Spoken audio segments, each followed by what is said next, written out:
Earth Science 101 for the Praxis General Science 5435. Complete Breakdown Preparation Quiz. Question 1. A student is studying the human respiratory system and learns about gas exchange in the alveoli, the tiny air sacs in the lungs. The student asks a question about the driving force behind this exchange. Why does oxygen move from the air in the alveoli into the blood, and why does carbon dioxide move from the blood into the alveoli? Which of the following principles provides the correct explanation? Is it Option A, active transport, because the cells lining the alveoli use energy in the form of ATP to actively pump oxygen into the blood and carbon dioxide out of the blood? B, simple diffusion down concentration gradients, because the concentration of oxygen is higher in the alveolar air than in the deoxygenated blood arriving from the body, and the concentration of carbon dioxide is higher in that blood than in the alveolar air. C, osmosis, because the movement of water across the respiratory membrane carries dissolved gases along with it from areas of high pressure to areas of low pressure. Or D, facilitated diffusion, because both oxygen and carbon dioxide require specific carrier proteins embedded in the cell membrane to transport them across the respiratory surface. The correct answer is B. This question tests the understanding of the physical principle behind gas exchange in the lungs. Gases move by the process of simple diffusion.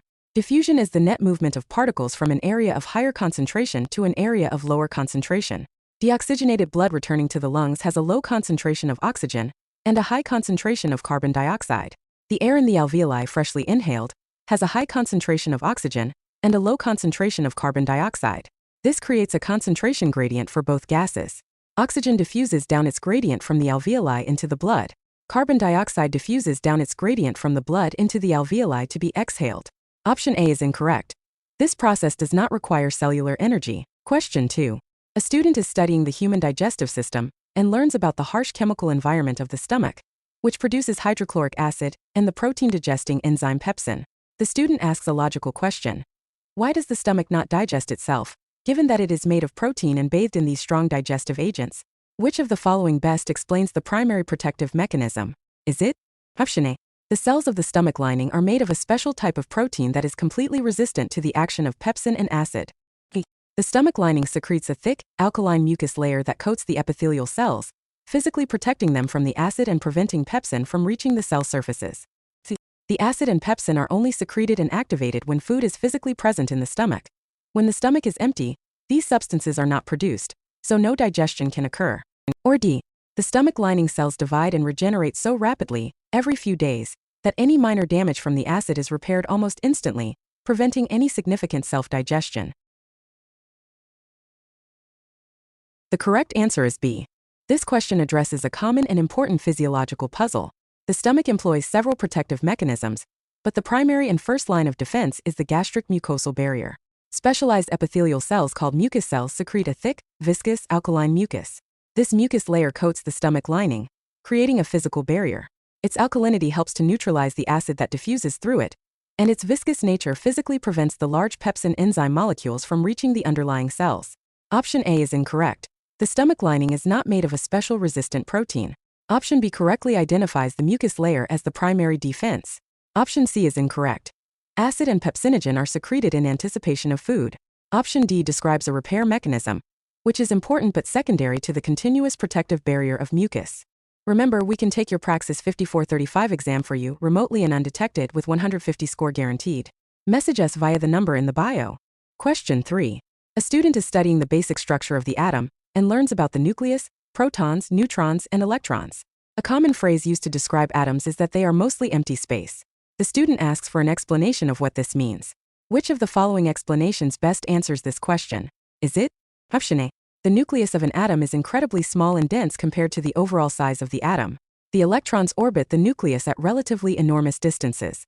The vast volume between the tiny nucleus and the orbiting electrons is essentially empty space. B, the empty space is actually filled with a hypothetical substance called ether, which scientists in the 19th century proposed as the medium for light waves. C, this is a common misconception. Atoms are not mostly empty space. They are solid particles, and the empty space model is just an analogy to explain electron energy levels. Or D, the electrons themselves are spread out so thinly and move so incredibly fast that they appear to fill the space, but the space between the nucleus and the electron cloud is not truly empty.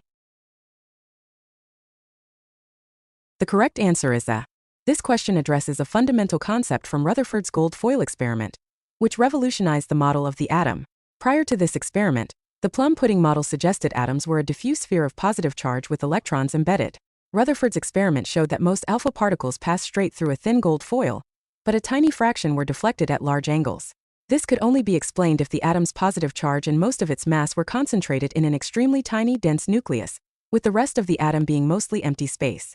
The diameter of the nucleus is about 100,000 times smaller than the diameter of the entire atom. If the nucleus were the size of a marble, the electron orbits would be over a kilometer away. The volume in between is indeed empty. Option A correctly explains this. Option B mentions the discredited ether. Option C is incorrect. It is not a misconception. Option D is a more nuanced view of electron probability clouds, but does not contradict the fact that the space is mostly empty. Question 4. A student is studying the rock cycle and the three main rock types: igneous, sedimentary, and metamorphic. The teacher shows the student a rock sample that clearly contains fossils and has visible layers. Based on these observations, which type of rock is this most likely to be? Is it Option A, igneous, because the heat from cooling lava can sometimes preserve fossils in a process similar to petrification?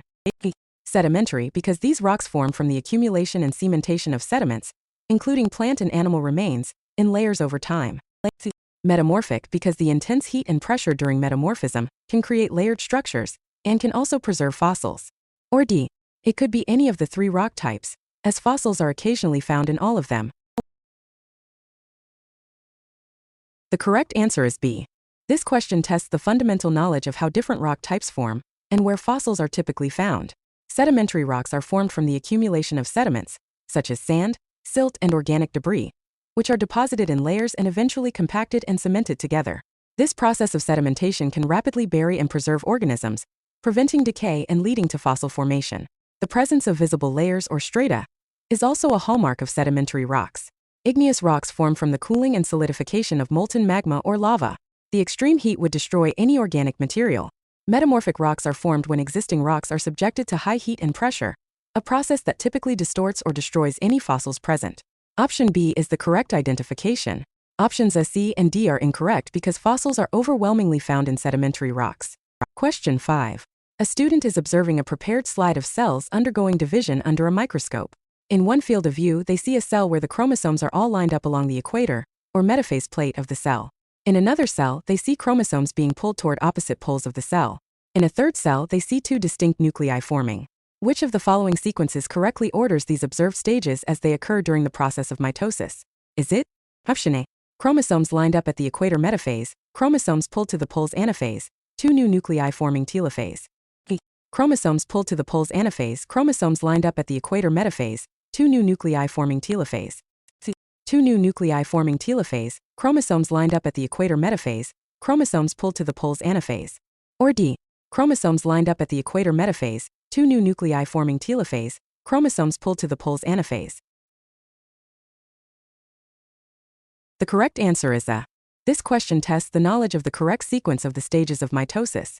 Mitosis is a continuous process, but it is divided into distinct phases for study. The correct order is prophase, metaphase, anaphase, and telophase. The student's observations correspond to the latter three stages. In metaphase, the chromosomes are aligned at the equator. In anaphase, the sister chromatids separate and are pulled to opposite poles. In telophase, the nuclear membranes begin to reform around the two separated sets of chromosomes, resulting in two new nuclei. Therefore, the correct chronological sequence of the observed stages is metaphase, followed by anaphase, followed by telophase. Option A correctly sequences these three stages. Option B places anaphase before metaphase, which is incorrect. Option C places telophase first, which is impossible. Option D places telophase before anaphase. Knowing the sequence of mitotic stages is essential for understanding how a cell divides its genetic material. How many did you score out of 5? Let us know in the comments below. Also, tell us which exam we should cover next. If you found this video helpful, please like, share, and subscribe for more.